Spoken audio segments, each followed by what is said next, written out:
नमस्कार प्यारे बच्चों, आप सभी का स्टडी 91 के इस ऑनलाइन प्लेटफॉर्म पर मैं अमित आप सभी का हार्दिक स्वागत करता हूं। दोस्त, आज की क्लास में जो हम सभी बात करेंगे वह बात करेंगे शिक्षण अभिक्षमता पर बात करेंगे। शिक्षण अभिक्षमता की बात करें तो आपके पेपर के लिहाज से वेरी इंपॉर्टेंट पार्ट होता है। अगर बात किया जाए दोस्त, तो अगर आप सीटेट का पेपर की तैयारी कर रहे हैं या ईएमआरएस के लिए या फिर आप डीएसएसबी की पेपर की तैयारी कर रहे हैं तो बेहद इंपॉर्टेंट पार्ट होगा। ध्यान देंगे, जो आज की क्लास में पढ़ेंगे वह पढ़ेंगे जो महत्वपूर्ण क्वेश्चन आपके पेपर में पूछे गए हैं, प्रीवियस ईयर क्वेश्चन, उससे संबंधित सारे के सारे क्वेश्चन होंगे। बेहतरीन तरीके से सीखेंगे और बेहतर करने की कोशिश करेंगे। सभी बच्चे एक बार क्लास को लाइक करते हुए शेयर कर देंगे। तो ध्यान देंगे दोस्त, एक इन्फॉर्मेशन है, वह इन्फॉर्मेशन हिंदी इंडिविजुअल क्लास के बारे में है, इससे ध्यान दीजिएगा। और आपके साथ कंप्लीट कोर्स होगा, साथ ही साथ बात करें 1 साल की वैधता के साथ आपको प्रोवाइड होगा। 130 प्लस घंटे की क्लास होगी और 2 नंबर दिए गए, आप सभी इस पर संपर्क कर सकते हैं अगर कोई दिक्कत हो तो। ध्यान देंगे, पहला क्वेश्चन आप सभी की स्क्रीन पर और बताने का प्रयास करेंगे इसमें से क्या राइट आंसर होगा। ध्यान दें दोस्त, जो क्वेश्चन पूछा जा रहा है वह कह रहा है आपसे कि संज्ञानात्मक क्षेत्र का सही क्रम है। करा क्या ज्ञान अनुप्रयोग बोध, बात करें विश्लेषण संश्लेषण मूल्यांकन होता है, या मूल्यांकन अनुप्रयोग विश्लेषण संश्लेषण या अवबोध या ज्ञान होता है, या मूल्यांकन संश्लेषण विश्लेषण अनुप्रयोग बोध और ज्ञान होता है, या फिर ज्ञान अवबोध अनुप्रयोग विश्लेषण संश्लेषण और मूल्यांकन होता है। ये बताएंगे इसमें से क्या राइट आंसर है। ध्यान देंगे दोस्त, आप सभी को हमने बताया है कि यह जो आपका संज्ञानात्मक पक्ष है, ब्लूम ने 3 पक्षों की बात करते हैं। ब्लूम के द्वारा जो शिक्षण के उद्देश्यों का विभाजन किया गया उसमें से संज्ञानात्मक पक्ष की बात करें तो संज्ञानात्मक पक्ष पे उन्होंने 6 चरण की बात करते हैं। कितने? 6 चरण की बात करते हैं। 6 चरण है और आप इसको ध्यान दीजिएगा।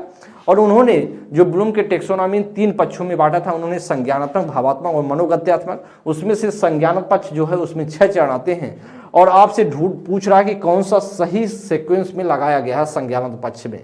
तो सही क्रम की बात कर रहा है तो आप जानते हैं सबसे पहले आता है ज्ञान, फिर आता है कि अवबोध या उसे बोलते हैं बोध, तीसरे की बात करें अनुप्रयोग और चौथा होता है विश्लेषण, 5वां संश्लेषण और 6वां क्या होता है मूल्यांकन। तो यह क्रम आपके लिए बेहद इंपॉर्टेंट है। तो इसलिए हमारा जो राइट आंसर होगा वह D is the right option. क्या होगा? D is the right option. बेहतरीन क्वेश्चन है, ऐसे क्वेश्चन आपके पेपर में कहीं ना कहीं देखने को मिलेंगे। बात करेंगे दोस्त नेक्स्ट क्वेश्चन पर। सेकंड नंबर क्वेश्चन को पढ़े। करा कि संज्ञानात्मक संप्राप्ति का न्यूनतम स्तर है।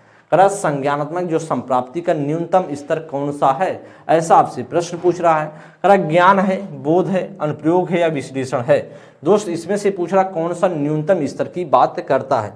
तो मैंने आपको बताया कि ध्यान देंगे, जो संज्ञानात्मक पक्ष पे मैंने आपको बताया कि 6 चरण आते हैं और 6 चरण आप एक बार से ध्यान देंगे। सबसे पहले आता है ज्ञान, दूसरा मैंने आपको बताया बोध या अवबोध बोला जाता है, तीसरे की बात करें जिसे बोलते हैं अनुप्रयोग या प्रयोग बोला जाता है, चौथे की बात करें जिसे हम जानते हैं विश्लेषण बोला जाता है, 5वें की बात करें जिसे संश्लेषण बोला जाता है, विश्लेषण के बाद संश्लेषण होता है, संश्लेषण के बाद क्या होगा उसका हम क्या करते हैं मूल्यांकन करते हैं, 6वां क्या है मूल्यांकन करते हैं। या 6 चरण है तो आपसे पूछ रहे न्यूनतम कौन सा है। तो न्यूनतम दोस्त बात करें तो सबसे न्यूनतम जो चरण बोला जाता है वह बोला जाता है ज्ञान को, क्या न्यूनतम। और सबसे उच्चतम आपसे पूछता तो आप बताते उच्चतम, अगर आपसे पूछता उच्चतम तो आप बताते कि आपका मूल्यांकन होता है। इसलिए हमारा जो राइट आंसर होगा वो दोस्त इसमें से कौन सा होगा? ज्ञान is the right option. A option correct होगा। नेक्स्ट क्वेश्चन पर चलेंगे। करा कि शिक्षार्थी से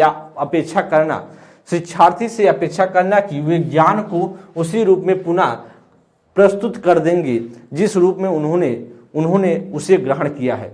तो क्या यह अच्छा है क्योंकि यह शिक्षक के लिए आकलन में सरल है या प्रभावी आकलन युक्ति है। करे यह समस्यात्मक है क्योंकि व्यक्ति अनुभव की व्याख्या करता है और ज्ञान को ज्यों का त्यों पुनः उत्पादित नहीं करते हैं। अच्छा है क्योंकि जो भी हमारे मन में है हम उसे रिकॉर्ड करने लगते हैं। दोस्त, इसमें से बताएंगे क्या राइट आंसर होगा। ध्यान दें दोस्त, अगर हम किसी की बात करें, ध्यान दें अगर हम कोई बात आपको बता रहे हैं, आपको कोई बात हम सिखा रहे हैं, क्या आप हूबहू चीज़ें वैसे प्रस्तुत कर देंगे? नहीं कर सकते। अगर कर भी रहे हैं तो इसका मतलब है कि आप बहुत गलत कर रहे हैं। समस्यात्मक रूप से, मतलब एक तरीके से क्या, एक समस्या है, एक समस्यात्मक रूप है, क्योंकि हूबहू चीज़ें प्रस्तुत नहीं किया जा सकता है। हम जो आपको कोई चीज़ बताते हैं, आप अगर जब भी आपसे पूछा जाएगा तो आप उसका जो आप सीखे रहेंगे अपने अनुभव को शेयर करेंगे, ना का ज्यों का त्यों आप प्रस्तुत कर सकते हैं। इसीलिए दोस्त बात करें, जब आप कोई बात आपको बताई जाती है तो आपका क्या होगा, वह समस्यात्मक है। और बात करें क्योंकि अनुभव का हम व्याख्या करते हैं, ना कि ज्यों का त्यों उसे प्रस्तुत कर पाते हैं, इसलिए जो राइट आंसर होगा वह C is the right option. ए में करा अच्छा है क्योंकि यह शिक्षक के लिए आकलन में सरल है। ऐसा कुछ नहीं है, बहुत ही क्या है, समस्यात्मक है, क्योंकि हूबहू चीज़ें नहीं बताई जा सकती हैं। जैसा हम बोल रहे हैं वैसा आप हूबहू चीज़ें नहीं कर सकते हैं। अपने अनुभव को शेयर कर सकते हैं, अपने ज्ञान को शेयर कर सकते हैं, आपने क्या सीखा है इसे बता सकते हैं। नेक्स्ट क्वेश्चन पर चलेंगे 4th नंबर के लिए। निम्नलिखित में से कौन सा कथन शिक्षण के संदर्भ में सही नहीं है? कौन सा ऐसा कथन है जो शिक्षण के संबंध में सही नहीं है? क्या शिक्षण एक अंतःक्रियात्मक प्रक्रिया है? शिक्षण एक त्रिध्रुवी प्रक्रिया है? शिक्षण एक प्रभाव निर्देशित प्रक्रिया है? शिक्षण केवल कक्षा कक्ष तक सीमित होने वाली प्रक्रिया है? दोस्त आप जानते हैं, शिक्षण की बात करें, टीचिंग की जब आप बात करते हैं तो शिक्षण एक अंतःक्रियात्मक अंतःक्रियात्मक प्रक्रिया क्या होता है? जैसे हम आपसे, जैसे शिक्षक और शिक्षार्थी के बीच क्या होगा, अंतःक्रिया होगा। अंतःक्रिया के दौरान कोई ज्ञान की हम क्या करते हैं, प्राप्ति करते हैं। इसीलिए शिक्षण क्या एक अंतःक्रियात्मक पक्ष है, एक प्रक्रिया है। जब तक दोनों पक्ष एक्टिव नहीं रहेंगे शिक्षण हो नहीं सकता है। इसलिए तो राइट है, क्योंकि हमसे पूछ रहा नहीं, तो कौन सा जो नहीं होगा, जो गलत होगा सेंटेंस, वही हमारा करेक्ट ऑप्शन होगा। शिक्षण त्रिध्रुवी प्रक्रिया तो आप जानते हैं, सबसे पहले कौन बताया था, रायबर्न ने बताया था। और समर्थन कौन किया था, समर्थक में ध्यान देंगे। समर्थक की बात करें तो आप जानते हैं जॉन डीवी हैं। और जॉन डीवी कहाँ के शिक्षाविद थे, तो आप जानते हैं जॉन डीवी की बात करें तो जॉन डीवी कहाँ के थे, अमेरिका के थे। और वहीं पर बात करें कि शिक्षण दो ध्रुवी प्रक्रिया किसने बताया है? शिक्षण दो ध्रुवी प्रक्रिया किसने बताया? एक बार आप सभी बच्चे लोग कमेंट करके बताएंगे दो ध्रुवी प्रक्रिया किसने बताया है। और हम आगे चलेंगे, अभी आपको बताएंगे कौन किसने बताया, आप सभी कमेंट कर सकते हैं। शिक्षण दो ध्रुवी प्रक्रिया किसने कहा है? शिक्षण एक प्रभाव निर्देशित प्रक्रिया है। आप जानते हैं एक निर्देशित प्रभाव निर्देशित प्रक्रिया भी होता है शिक्षण, क्योंकि इसमें क्या की जाती है, एक तरीके से ऑर्डर टाइप का दिया जाता है, बताया जाता है कि हाँ चीज़ें ऐसे सीखना वैसे सीखना है, एक तरीका यह भी है, इसलिए यह भी राइट ऑप्शन है। लेकिन शिक्षण केवल क्लासरूम तक ही सीमित नहीं है। आप जानते हैं शिक्षण क्या है, एक व्यापक प्रक्रिया, क्या है, व्यापक प्रक्रिया है। और साथ ही साथ क्या है, शिक्षण एक सामाजिक प्रक्रिया भी है। क्या है, एक सामाजिक प्रक्रिया है। जब कोई चीज़ सामाजिक प्रक्रिया हो गई, इसका मतलब कहाँ तक बात करें तो कहाँ तक वह आप कह सकते हैं कि क्या वह क्लास तक ही सीमित है? नहीं। जब आप समाज तक फैल गया तो फिर समाज के अंतर्गत ही क्या होगा, क्लास ही होगा। तो इसलिए आपका जो केवल यहाँ तक आप क्लास तक ही सीमित नहीं है शिक्षण। इसलिए दोस्त यही गलत है, और गलत ही क्या होगा, हमारा राइट आंसर होगा। क्या होगा, गलत ही राइट ऑप्शन होगा। जो शिक्षण द्विध्रुवी प्रक्रिया किसने कहा है, या दोस्त एडम्स ने कहा है। किसने कहा है? एडम्स ने कहा। इस बात को ध्यान देंगे, एडम्स के द्वारा शिक्षण द्विध्रुवी प्रक्रिया बताई गई है। द्विध्रुवी प्रक्रिया में उन्होंने किसको बताया था? शिक्षक और शिक्षार्थी को सिर्फ बताया था। किसको बताया था? शिक्षक एवं शिक्षार्थी को बताया था। इस बात को भी ध्यान देंगे। और आपसे पूछा जाए जो रायबर्न ने बताया था उसमें किसको बताया था? शिक्षक शिक्षार्थी और पाठ्यक्रम को बताया था। शिक्षक शिक्षार्थी और पाठ्यक्रम को बताया था। या बात करें तो उन्होंने बताया कि जो पाठ्यक्रम है वह किसका काम करता है? मध्यस्थता का काम करता है। मध्यस्थता का काम करेगा, मतलब बीच में क्या करेगा, बीच में वह मध्यस्थ का काम करेगा, उसी के सहारे शिक्षक या शिक्षार्थी को पढ़ाता है। तो राइट ऑप्शन होगा इसमें से डी ऑप्शन करेक्ट होगा। नेक्स्ट क्वेश्चन पर चलेंगे। शैक्षणिक उद्देश्यों के ब्लूम के वर्गीकरण के भावात्मक पक्ष से निम्न में से कौन सा स्तर संबंधित नहीं है? दोस्त मैंने आपको बताया जो ब्लूम का टेक्सोनॉमी है उनमें उन्होंने 3 भागों में बांटा था, संज्ञानात्मक पक्ष और बात करें दूसरे की बात करें जिसे हम जानते हैं भावात्मक पक्ष, और तीसरे की बात करें जिसे हम जानते हैं मनोक्रियात्मक पक्ष। क्या? मनोक्रियात्मक पक्ष। या 3 पक्षों में उन्होंने 3 पक्षों में अपने टेक्सोनॉमी को बांटा था। और इस बात से आप जानते हैं, आपको संज्ञानात्मक बता दिया गया पहले है, उसमें 6 चरण आते हैं। भावात्मक की बात करें तो वही भावात्मक में पूछ रहा है कि इसमें कितने चरण आते हैं और कौन सा इसमें से संबंधित नहीं है, कौन सा इसमें से संबंधित नहीं है, क्या व्यवस्थापक, अनुक्रिया, अग्रहण या ज्ञान। तो आप बताएंगे इसमें से कौन सा राइट होगा जी, इसमें से बताएंगे कौन सा करेक्ट ऑप्शन होगा। अच्छा क्वेश्चन बताने का प्रयास करेंगे जी, इसमें से करेक्ट ऑप्शन कौन सा होगा। तो जानते हैं दोस्त, सबसे पहले हम जानते हैं वह बोला जाता है अग्रहण बोला जाता है। क्या बोला जाता है, जो भावात्मक पक्ष की बात करें वह अग्रहण सबसे पहला बोला जाता है। दूसरे की बात करें तो जिसे हम बोलते हैं दूसरे अनुक्रिया बोला जाता है। तीसरे की बात करें जिसे हम बोलते हैं अवमूल्यन। तीसरा क्या है, अवमूल्यन है, ध्यान देंगे, अवमूल्यन है। तीसरा क्या है, अवमूल्यन है। चौथा क्या है, व्यवस्थापक है। चौथा क्या है, व्यवस्थापक है। और पांचवें की बात करें जिसे पांचवा हम जानते हैं, पांचवा है स्वाभाविकरण। क्या है, स्वाभाविकरण आता है। क्या आता है, स्वाभाविकरण आता है। तो इसमें से कौन सा नहीं होगा, तो आपसे बताया गया कि इसमें से कुल मिला जुला कर ध्यान देंगे कि जो भावात्मक पक्ष में कितने आते हैं, 5 पक्ष आते हैं। कितने, 5 पक्ष आते हैं। तो 5 पक्ष, सबसे पहला जो पक्ष बोला जाता है वह अग्रहण बोला जाता है या ग्रहण बोल सकते हैं। दूसरा अनुक्रिया है। तीसरे की बात करें जिसे हम बोलते हैं अवमूल्यन। चौथा क्या, व्यवस्थापक। और पांचवा स्वाभाविकरण। इस क्रम को आपको याद रखना है दोस्त। इसमें से कौन सा नहीं होगा, वह ज्ञान नहीं होगा। ज्ञान क्या है, ज्ञान संज्ञानात्मक पक्ष का न्यूनतम स्तर है। क्या है, संज्ञानात्मक पक्ष का सबसे न्यूनतम स्तर है। सबसे न्यूनतम स्तर ज्ञान को बोला जाता है। सबसे न्यूनतम स्तर बोला जाता है किसको, वह ज्ञान को बोला जाता है। और इसीलिए दोस्त इसमें से क्या राइट होगा, वह राइट होगा D is the right option. क्या होगा, डी ऑप्शन राइट होगा। नेक्स्ट क्वेश्चन पर चलेंगे 6 नंबर के लिए। करण निम्न में से कौन सा संज्ञानात्मक क्षेत्र से संबंधित नहीं है। कौन सा संज्ञानात्मक क्षेत्र से संबंधित नहीं है, ऐसा आपसे प्रश्न पूछ रहा है। क्या अवमूल्यन, अनुप्रयोग, बोध, ज्ञान। तो मैंने आपको बताया था संज्ञानात्मक पक्ष में कितने आते हैं, 6 आते हैं। सबसे पहले कौन सा आता है, ज्ञान आता है। ध्यान देते हुए चले, बार बार लिख रहा हूं, इसका मतलब है कि आपको याद हो जाना चाहिए। ज्ञान है, दूसरा अवबोध है। तीसरे की बात करें जिसे बोलते हैं अनुप्रयोग बोलते हैं, तीसरा अनुप्रयोग है। चौथे की बात करें जिसे हम बोलते हैं विश्लेषण। और पांचवें की बात करें जिसे बोलते हैं संश्लेषण। और छठवें की बात करें जिसे बोला जाता है मूल्यांकन। तो मूल्यांकन, छठवां क्या है, मूल्यांकन है। और इसी में से पूछ रहा कौन सा नहीं है, मतलब आपसे कौन सा इसमें से नहीं है यही ढूंढना था। तो इनमें से कौन सा नहीं है दोस्त, इनमें से कौन सा नहीं है। इसमें से बात करें अवमूल्यन नहीं है। अवमूल्यन किसका है, भावात्मक पक्ष का। किसका, भावात्मक पक्ष का तीसरा है। कौन सा है, तीसरा स्टेज है। तीसरा स्टेज भावात्मक पक्ष का तीसरा स्टेज है। चरण के मतलब जिसमें से भावात्मक में 5 आते हैं। तो पहला कौन सा है, अग्रहण है। दूसरा क्या आता है, दूसरे अनुक्रिया आता है। तीसरा अवमूल्यन होता है। चौथा व्यवस्थापक बोला जाता है। और पांचवा क्या है, स्वाभाविकरण है। या 5 आते हैं, आपको याद होना चाहिए। नेक्स्ट क्वेश्चन पर चलेंगे, सीखते हुए चलें, आप नोट करते हुए चलें। अगर आपको लग रहा हो ऐसे प्रश्न कहीं ना कहीं आपके पेपर में देखने को मिलेंगे। नेक्स्ट क्वेश्चन पर हम चलेंगे। शिक्षा बच्चों की सहायक होती है उसके शारीरिक विकास में, या उसके मानसिक विकास में, या सर्वांगीण विकास में, या फिर बच्चे के केवल चारित्रिक विकास में। तो मैंने आपको बताया शिक्षण की बात किया जाए, अगर कोई कहे भैया शिक्षा क्या बच्चों को किसके विकास में करता है, तो आप सब कह सकते हैं बच्चे के सर्वांगीण विकास में।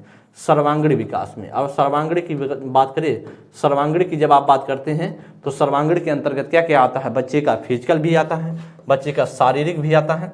बच्चे की बात करें वह मेंटल भी आता है, मानसिक भी आता है। बच्चे के साथ साथ बात करें तो बच्चे का इमोशनल पक्ष भी आता है, बच्चे के कॉग्निटिव पक्ष भी आता है। तो सभी के सभी आप मान सकते हैं, इसलिए होल बोला गया सर्वांगीण विकास। क्या है, बच्चे का शिक्षा क्या चाहती है, वह सर्वांगीण विकास पर जोर देती है। और इसीलिए जो शिक्षा बच्चों में सहायता करती है किसके लिए, सर्वांगीण विकास के लिए। इसलिए राइट ऑप्शन होगा C is the right option. समझ गए होंगे, सीखते हुए चलिए, समझते हुए चलिए दोस्त। नेक्स्ट क्वेश्चन पर चलेंगे 8 नंबर के लिए। आप बताएंगे क्या राइट आंसर होगा। आपके अनुसार शिक्षण क्या है, एक प्रक्रिया है, एक कला है, एक कौशल है, या ए और बी दोनों है। तो दोस्त बताएंगे शिक्षण क्या है आपके अनुसार। शिक्षण एक क्या है, एक प्रक्रिया है, एक कला है, एक कौशल है, या फिर ए और बी और सी दोनों है। तो मैंने आपको बताया था शिक्षण क्या है। शिक्षण एक सामाजिक प्रक्रिया है। क्या है, शिक्षण एक सोशल प्रोसेस है, सामाजिक प्रक्रिया है। शिक्षण एक सामाजिक प्रक्रिया है। शिक्षण बात करें, शिक्षण क्या है? एक व्यापक प्रक्रिया है। क्या है? व्यापक प्रक्रिया है। व्यापक प्रक्रिया है। शिक्षण एक जटिल प्रक्रिया है। शिक्षण एक जटिल प्रक्रिया भी है, ध्यान देंगे, एक जटिल प्रक्रिया भी है। शिक्षण क्या है? शिक्षण की बात करें, शिक्षण औपचारिक अनौपचारिक दोनों प्रक्रिया है। औपचारिक एवं अनौपचारिक दोनों प्रक्रिया है। औपचारिक एवं अनौपचारिक दोनों प्रक्रिया है। अनौपचारिक दोनों प्रक्रिया है। यह भी आपको मैंने बताया था। शिक्षण की बात करें, निर्देशात्मक प्रक्रिया है। शिक्षण क्या है? निर्देशात्मक प्रक्रिया है। शिक्षण क्या है दोस्त? ये सारी चीजें हैं शिक्षण के अंतर्गत आती हैं। शिक्षण क्या है? शिक्षण मैंने आपको बताया था, शिक्षण आर्ट एवं साइंस दोनों है। मैंने आपको यह भी बताया था। तो दोस्त इसमें से जो राइट आंसर होगा वह क्या होगा? उसमें होगा, राइट ऑप्शन होगा डी। शिक्षण क्या है? शिक्षण एक स्किल भी है। क्या है दोस्त? शिक्षण स्किल भी है, एक कला भी है। तो यह भी आप सभी से पूछा जाता है। एक प्रक्रिया है सिर्फ नहीं, यहाँ पर होता सामाजिक प्रक्रिया या कुछ ऐसा होता, एक प्रक्रिया सिर्फ ऐसा नहीं हो सकता। अगर कुछ ऐसा लिखा होता कि शिक्षण एक सामाजिक प्रक्रिया तो भी हो जाता, लेकिन एक प्रक्रिया सिर्फ नहीं है। वह किस प्रकार की प्रक्रिया, यह भी आपके लिए महत्वपूर्ण है दोस्त। तो इसलिए आपके अनुसार जो शिक्षण है वह इसमें से राइट ऑप्शन होगा, D is the right option. Next question, शिक्षण का उद्देश्य है। शिक्षण का क्या? शिक्षण का उद्देश्य है अच्छा नागरिक बनाना, करा कि ऐसे व्यक्तियों का निर्माण जो समाज के लिए उपयोगी हों, का व्यवहारिकता का निर्माण करना या उपयुक्त सभी।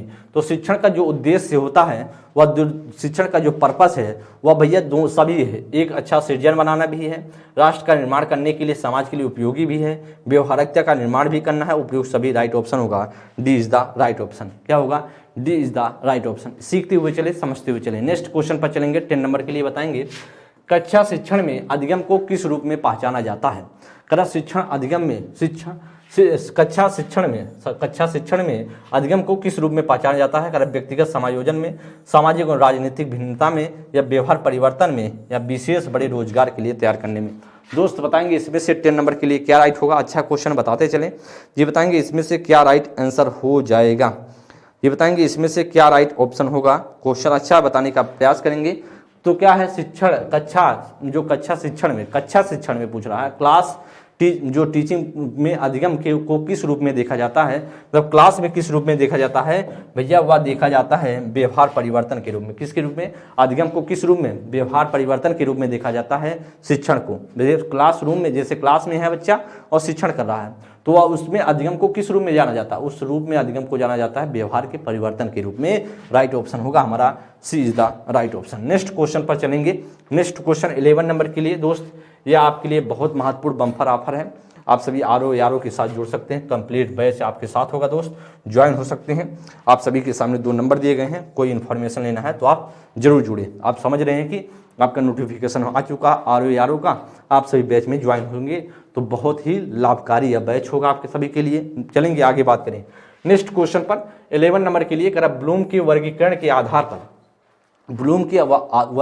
आधार पर उद्देश्य आधारित प्रश्नों के निर्माण में कौन सा विकल्प असंगत है? विश्लेषण, मूल्यांकन, आत्मानुभूति या अनुप्रयोग। इसका मतलब कहीं ना कहीं ऐसा पूछ रहा है कि जो ब्लूम का वर्गीकरण किया गया था, जो संज्ञानात्मक, भावात्मक, अनुगत्यात्मक पक्ष था, उसमें से कौन से आधार पर उद्देश्य आधारित प्रश्नों के निर्माण में कौन सा विकल्प असंगत है? मतलब जो आप प्रश्न बनाते हैं उद्देश्य आधारित प्रश्न, उसमें से कौन सा असंगत है? तो आपको मैंने बताया, तो संज्ञानात्मक पक्ष से सारे के सारे जुड़े होंगे। क्या होंगे?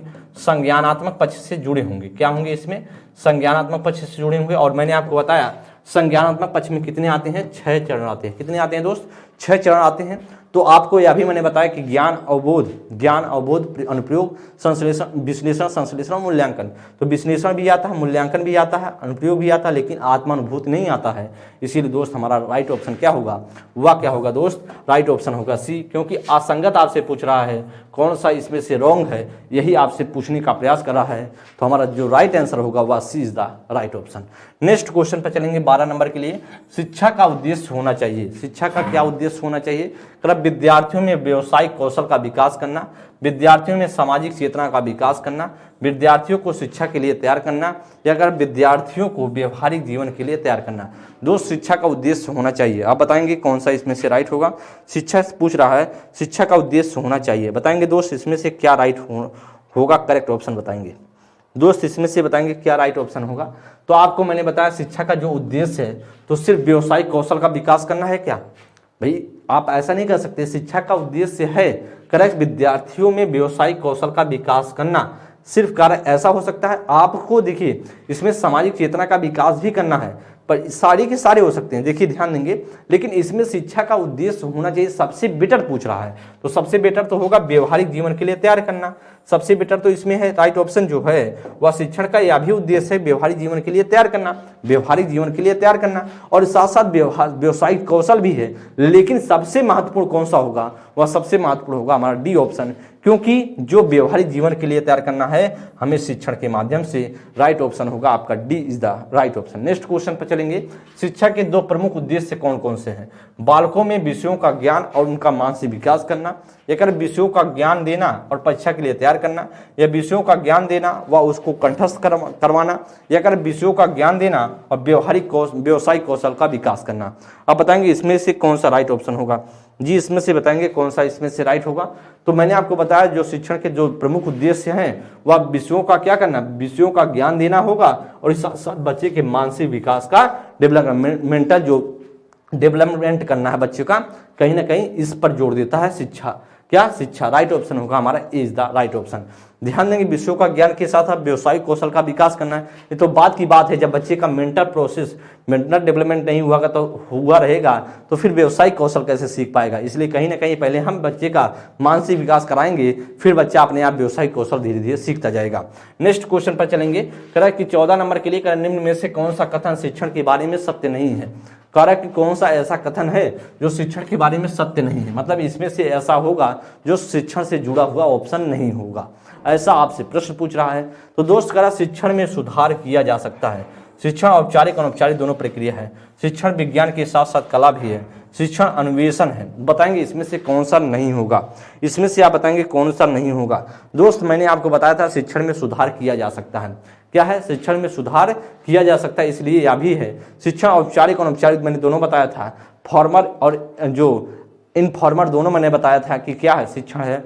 साथ ही साथ बताया मैंने शिक्षण को यह भी बताया था आर्ट और साइंस दोनों है, इसलिए यह आपका फर्स्ट सेकेंड ए और बी और सी सभी ए बी सी और राइट हैं, डी ऑप्शन गलत है और गलत ही हमें ढूंढना था, गलत है। इसलिए शिक्षण क्या है, शिक्षण अनुवेशन की प्रक्रिया नहीं है, इसलिए दोस्त बात करें डी ऑप्शन आपका राइट होगा। नेक्स्ट क्वेश्चन पर चलेंगे, अगले नेक्स्ट क्वेश्चन पर 15 नंबर के लिए कर अधिगम का शिक्षा बात करेंगे हम, 15 नंबर क्वेश्चन की बात करेंगे। कर अधिगम का शिक्षा में योगदान है, अधिगम में शिक्षा का योगदान की बात करें तो कह रहा आपसे व्यवहार परिवर्तन में, या फिर कह रहा कि नवीन अनुभव प्राप्त करने में, या समायोजन में, या इनमें से सभी। दोस्त इसमें से बताएंगे कौन सा राइट ऑप्शन होगा। ध्यान दें अधिगम का शिक्षा में योगदान है वह बात किया जाए तो हमें बात करते हैं तो वह व्यवहार परिवर्तन में है, किसके लिए है, वह व्यवहार के परिवर्तन में भी है, वह नवीन अनुभव को प्राप्त करने में भी है, साथ ही साथ अगर समायोजन में भी है, और इनमें से सभी। राइट ऑप्शन क्या होगा, D is the right option. Next question पर चलेंगे, 16 नंबर के लिए बात करें तो आप सभी की स्क्रीन पर है, बताने का प्रयास करेंगे क्या इसमें से राइट होगा। तो निम्न में से कौन सा शिक्षण का स्तर नहीं है, कह रहा दोस्त निम्न में से इसमें से कौन सा शिक्षण का स्तर नहीं है, कह रहा प्रवर्ती स्तर, अभिप्रेरणा स्तर, या स्मृति स्तर, या अवबोध स्तर। दोस्त इसमें बताएंगे कौन सा राइट ऑप्शन होगा जी, बताने का प्रयास करेंगे इसमें से क्या करेक्ट ऑप्शन हो सकता है।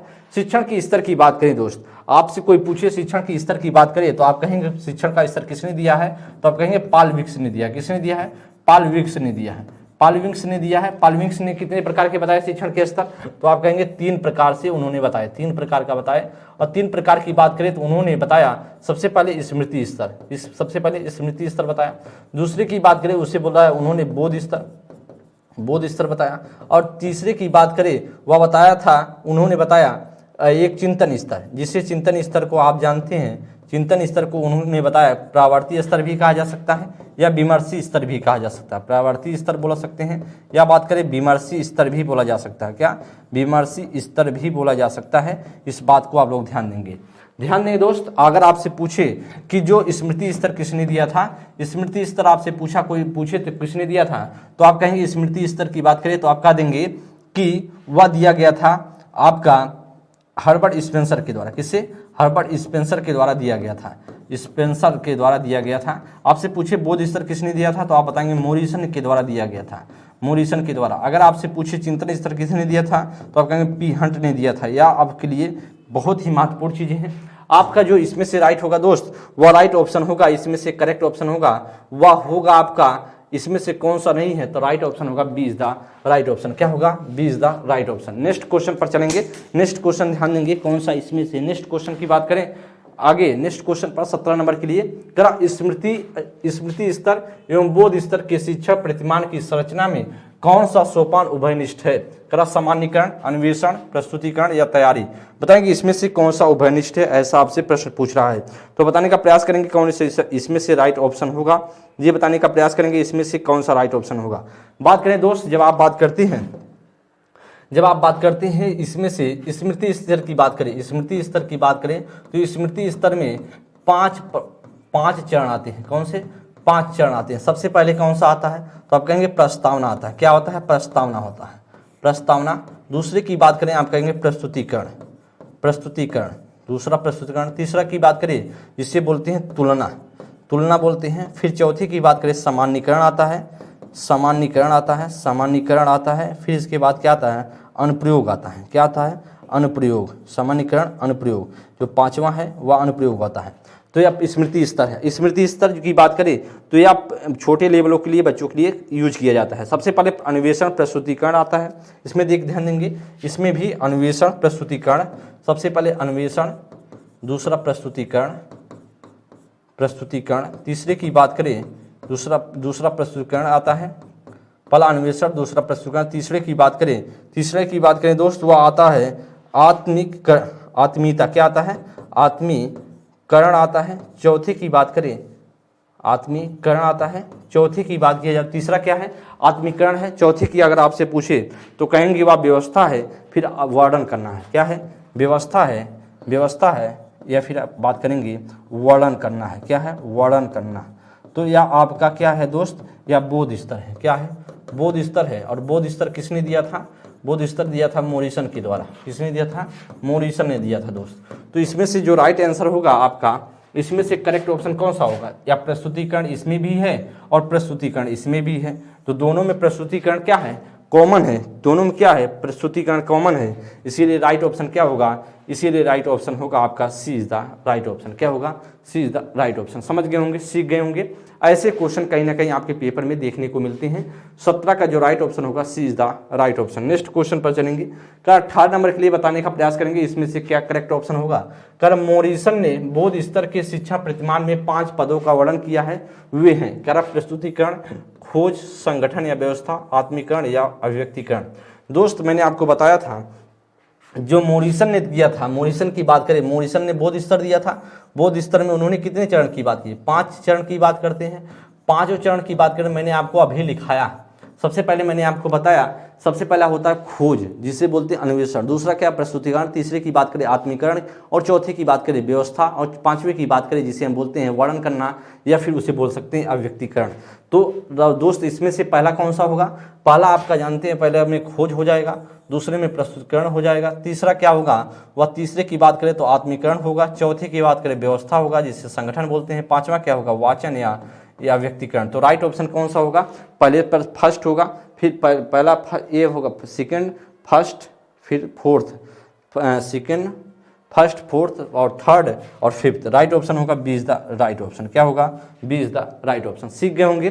तो आपका जो राइट ऑप्शन होगा वह क्या होगा दोस्त? इसमें से बी ऑप्शन करेक्ट होगा। नेक्स्ट क्वेश्चन पर चलेंगे, सीखते हुए चले, समझते हुए चलें, आपके लिए बहुत ही महत्वपूर्ण है। आगे नेक्स्ट क्वेश्चन पर हम चलेंगे। 19 नंबर के लिए दोस्त बताएंगे क्या करेक्ट ऑप्शन होगा। करण निम्न में से कौन सा अवबोध स्तर के शिक्षण में शामिल है? निम्न में से कौन सा अवबोध स्तर के शिक्षण में शामिल है? करा पृथक्करण, अनुप्रयोग, तुलना, अन्वेषण या फिर बात करेंगे पृथक्करण, अनुप्रयोग, तुलना या अन्वेषण। तो कहेंगे अवबोध स्तर में कौन सा शामिल है, अवबोध स्तर में कौन सा शामिल है, ऐसा आपसे प्रश्न पूछ रहा है। तो मैंने आपको बताया था इसमें कौन सा शामिल है दोस्त, इसमें आपका अनुप्रयोग और तुलना किसमें शामिल है, तो आप जानते हैं अनुप्रयोग या है स्मृति स्तर में, किसमें, स्मृति स्तर में है, किसमें है, स्मृति स्तर में है, क्या है, स्मृति स्तर में है। लेकिन अन्वेषण किसमें है, या अन्वेषण की बात करें या बोध स्तर में, किसमें है दोस्त, या बोध स्तर में है। अन्वेषण क्या है, बोध स्तर में है, और बोध स्तर वाला आपसे पूछ रहा है। अन्वेषण बोध स्तर, इसे बोल सकते हैं खोज भी बोला जा सकता है। तो सबसे पहले ये होता है अन्वेषण ही, सबसे न्यूनतम स्तर है, क्या है, सबसे न्यूनतम स्तर है, न्यूनतम स्तर है, सबसे न्यूनतम स्तर है। जब भी आप जानते हैं तो राइट ऑप्शन क्या होगा, इसमें से राइट ऑप्शन होगा D is the right option. क्या होगा दोस्त, D is the right option, D is the right option. Next question पर चलेंगे, ध्यान देते हुए नेक्स्ट क्वेश्चन की बात करेंगे। आप समझते हो चले ऐसे क्वेश्चन कहीं ना कहीं आपके पेपर में देखने को मिलते हैं, बहुत एक्सप्लेनेशन के साथ आपको सिखाया जा रहा है, समझाया जा रहा है। आपको सीखना है, समझना है दोस्त, जरूर सीखें समझे तभी आप आगे बढ़ेंगे। नेक्स्ट क्वेश्चन पर चलते हैं, 20 नंबर के लिए बताएं कौन सा राइट ऑप्शन होगा। कारण निम्न में से कौन सा शिक्षण अधिगम का स्तर नहीं है, करा कि स्मृति स्तर बात करें, आपसे कोई दोस्त कर रहा है वह स्मृति स्तर की बात कर रहा है।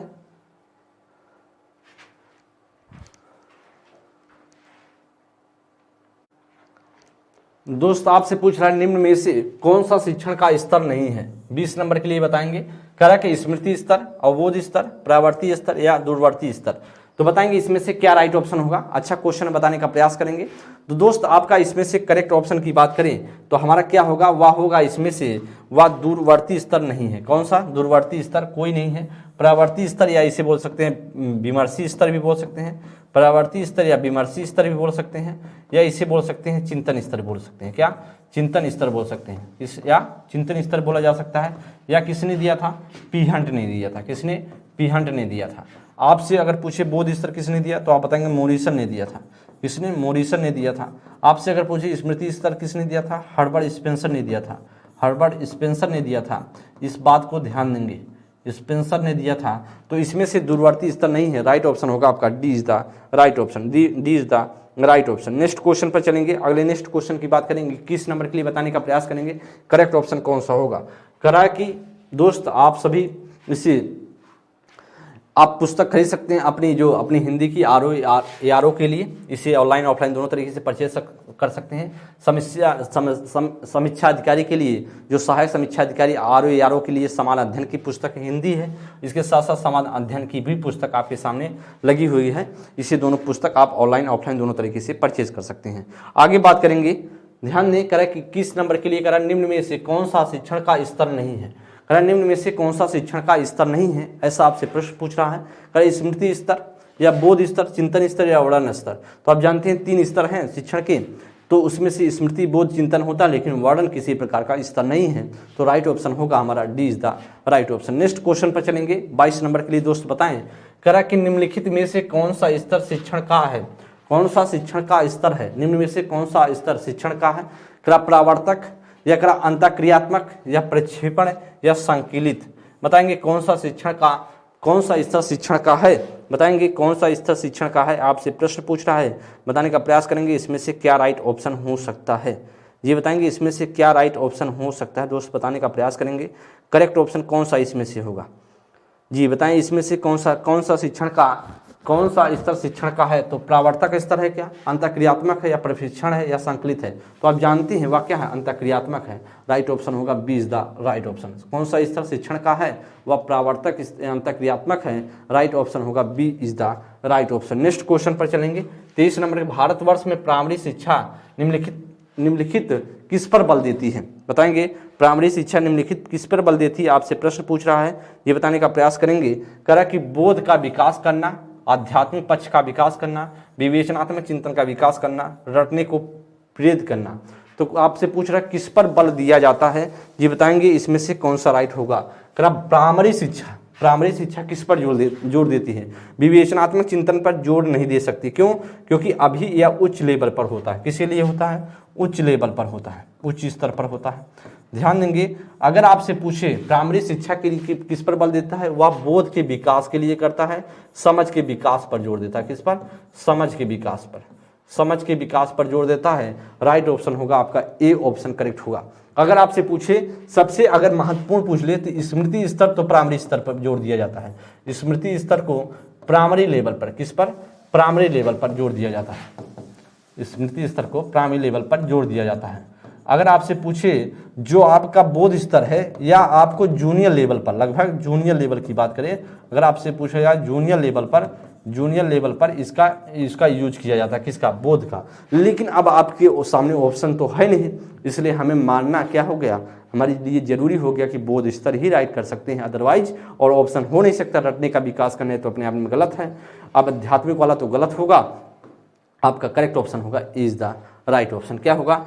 ए is the right option. Next question पर चलेंगे। नेक्स्ट क्वेश्चन पर ध्यान दें। अगले नेक्स्ट क्वेश्चन की बात करें, करा कि 24 नंबर के लिए करा निम्न में से कौन सा शिक्षण अधिगम का स्तर नहीं है? कौन सा शिक्षण अधिगम का स्तर नहीं है? करा विभेदीकरण या फिर करा स्मृति स्तर, चिंतनशील स्तर या समझ स्तर। कौन सा इसमें से नहीं है? बताएंगे कौन सा इसमें से नहीं है। तो आपसे पूछ रहा है कौन सा इसमें से नहीं है।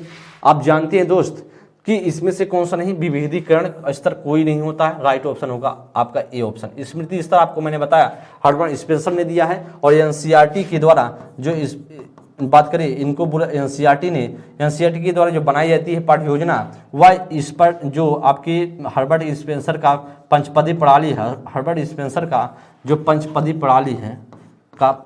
प्रणाली है उसी पर आधारित करके क्या बनाती है? अपनी योजना बनाती है। पंचपदी जो प्रणाली है उसी पर आधारित होकर के एनसीईआरटी तैयार करती है। तो इस बात को आप लोग ध्यान देंगे, यह बहुत महत्वपूर्ण है। चिंतन स्तर आप जानते हैं, समझ जानते हैं। समझ को क्या बोला जाता है? बोध बोला जाता है। चिंतन को क्या बोला जाता है? वह आप जानते भी हैं। चिंतन जैसे परामर्शी विमर्शी स्तर बोला जा सकता है, या आप बोल सकते हैं उसे बोला जा सकता है, या फिर आप कह सकते हैं दोस्त प्रावर्ती स्तर भी बोल सकते हैं। तो राइट ऑप्शन क्या होगा? वह हमारा होगा is the right option. Next question पर चलेंगे। अगले नेक्स्ट क्वेश्चन की बात करेंगे 25 नंबर के लिए। करण निम्नलिखित में से कौन सा समझ के लिए शिक्षण को प्रदर्शित नहीं करता? कौन सा प्रदर्शित नहीं करता, ऐसा आपसे पूछ रहा है प्रश्न। करा समानता और अंतर देखने और सादृश्यता स्थापित करने के लिए विद्यार्थियों की सहायता करना, या फिर कर विद्यार्थियों को एकाकी तथ्यों और प्रक्रियाओं को याद करने में के योग बनाना, या परिघटना या अवधारणा को अपने शब्दों में अभिव्यक्त करने के लिए विद्यार्थियों को कहना, या नियम कैसे काम करता है या स्पष्ट करने हेतु उदाहरण उपलब्ध कराने के लिए विद्यार्थियों को पढ़ाना। जी बताएंगे इसमें से क्या राइट ऑप्शन होगा। अच्छा क्वेश्चन बताने का प्रयास करेंगे। निम्नलिखित में से समझ के लिए कौन सा प्रदर्शित नहीं करता है, मतलब आपसे इसमें से निगेटिव ढूंढना है, कौन सा निगेटिव होगा। जी करा दोस्त इसमें से कौन सा निगेटिव होगा, ध्यान देंगे। ध्यान दें दोस्त, करा कि समझने की बात कर रहा है, तो आप समानता और अंतर देखने और सदृशता स्थापित करने के लिए विद्यार्थियों की सहायता करना, या तो समझ पर होगा। बी में करा कि विद्यार्थियों को एकाकी तथ्यों प्रक्रियाओं को याद करने योग्य बनाना। भाई याद करने की बना रहा तो फिर समझ कहाँ हो रहा है, इसका मतलब है यही क्या है, राइट है। गलत ही क्या होगा, करेक्ट होगा। बी सी में करा परिघटना या अवधारणा। अवधारणा का मतलब होता है अवधारणा को, कॉन्सेप्ट को क्या करते हैं हम समझते हैं। क्या करते हैं? समझते हैं। अवधारणा को समझते हैं, को अपने शब्दों में अभिव्यक्त करने के लिए विद्यार्थियों को करना। जब अपने शब्दों में अभिव्यक्त कर रहा है किसी कॉन्सेप्ट को, तो इसका मतलब क्या है, अपने समझ पैदा हो रही है, इसका मतलब यह भी सही है। और डी में क्या हो रहा है, कैसे नियम कैसे काम करता है, इसका कहीं ना कहीं समझ पर ही आधारित है। इसीलिए दोस्त इसमें रटना शब्द आ गया, याद करना शब्द आ गया, इसी वजह से यह गलत हो गया। राइट ऑप्शन होगा B is the right option. Next question की बात करें, क्या शिक्षण सबसे अधिक प्रभावी होता है जब, शिक्षण सबसे अधिक प्रभावी होता है तब कब होता है, करा कि विद्यार्थी विषय में रुचि लेते हैं, या शिक्षक को विषय का गहन ज्ञान हो, या करा विद्यार्थी को उसके मानसिक स्तर के अनुरूप शिक्षा दी जाए, या एक ही विषय वस्तु को बार बार दोहराया जाए। ये बताएंगे 26 नंबर के लिए क्या राइट होगा। अच्छा क्वेश्चन बताने का प्रयास करेंगे। तो करा दोस्त आप जानते हैं शिक्षण सबसे प्रभावी तब होता है जब आपके लेवल का हो, आपके मानसिक लेवल का हो, मतलब मानसिक स्तर को के अनुरूप अनुकूलित हो, तभी क्या होगा, वह ज्यादा प्रभावी होगा। राइट ऑप्शन होगा हमारा सी ऑप्शन। ज्यादा विषय विद्यार्थी विषय में रुचि लेते हूँ, क्या विद्यार्थी विषय में रुचि लेंगे तो वह क्या आपके ऊपर ज्यादा प्रभावी होगा। उससे बेटर है जब आपका मानसिक स्तर के अनुरूप होगा तभी आप रुचि लेंगे। तो इसलिए हमारा क्या है, राइट ऑप्शन होगा सी। और करा इसमें गहन ज्ञान हो, शिक्षा का गहन ज्ञान से कोई मतलब नहीं है रुचि लेने से, गलत होगा। एक ही विषय को बार बार दोहराना और भी रुचि नहीं हो सकती है, मतलब और भी प्रभावी नहीं होगा। राइट ऑप्शन होगा हमारा C is the right option. Next question में 27 नंबर के लिए कह रहा है बालकों में अधिगम कैसा होता है। बालकों में अधिगम ज्ञान को रटने में से होता है, या कह रहा है पाठ्य पुस्तक को पढ़ने से होता है, या शिक्षक द्वारा ज्ञान के स्थानांतरण द्वारा होता है, या क्रिया करके द्वारा होता है। बताएंगे बालकों में अधिगम कैसे होता है। ये बताएंगे कि बालकों में अधिगम कैसे होता है। ज्ञान को रटने से होता है, गलत है। ज्ञान को रटने से नहीं, गलत होगा। पाठ्य पुस्तक को पढ़ने से होगा, नहीं। शिक्षक द्वारा ज्ञान को स्थानांतरण द्वारा होता है। भाई आप ज्ञान को सिर्फ स्थानांतरण कर दे तो अधिगम हो गया, नहीं, करके सीखना सबसे बड़ा अच्छा क्या है। अधिगम किस प्रकार का होना चाहिए, लर्निंग बाय डूइंग पर आधारित होनी चाहिए। कैसे होनी चाहिए, लर्निंग बाय डूइंग पर होनी चाहिए। लर्निंग बाय डूइंग पर आधारित होगा तो अधिगम क्या होगा, ज्यादा प्रभावी होगा। इसीलिए दोस्त क्या हमारा राइट होगा, वह D is the right option. Next question पर चलेंगे 28 नंबर के लिए। कर अधिगम प्रभावशाली रूप से होता है यदि, अधिगम प्रभावशाली रूप से होता है यदि तब कर बच्चों को सीखने के लिए तत्पर तैयार किया जाए, या बच्चा जो वह सीखता उसे दोहराए, या बच्चा संतुष्ट अनुभव करे, या बच्चा उपयुक्त सभी करे। बताएंगे इसमें से कौन सा राइट ऑप्शन होगा, ये बताने का प्रयास करेंगे। करा कि सबसे अधिगम प्रभावशाली रूप से होता है यदि, यदि कब होगा ज्यादा प्रभावशाली, तो बच्चे को सीखने के लिए तत्पर किया जाए, एकदम सही है। बच्चा जो वह सीखता उसे दोहराए, एकदम सही है। बच्चा संतुष्ट अनुभव करे, यह भी सही है। कहीं न कहीं थानराई के तीनों नियमों का प्रयोग किया जा रहा है, इसका मतलब कहीं ना कहीं बच्चा उपयुक्त सभी को जब करेगा तो सबसे अच्छा क्या होगा, अधिगम प्रभावशाली रूप से होगा। और राइट ऑप्शन होगा आपका D is the right option. क्या होगा, D is the right option. Next question पर चलेंगे। करा कि 29 नंबर के लिए कर बच्चों को रुचि बनाए रखने के लिए, बच्चों की रुचि बनाए रखने के लिए आप कौन सी विधि का चयन करेंगे।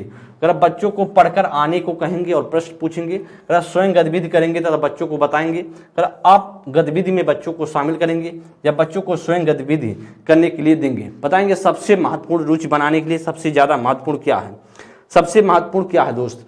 कहेंगे भैया सब कौन सी विधि का चयन करेंगे।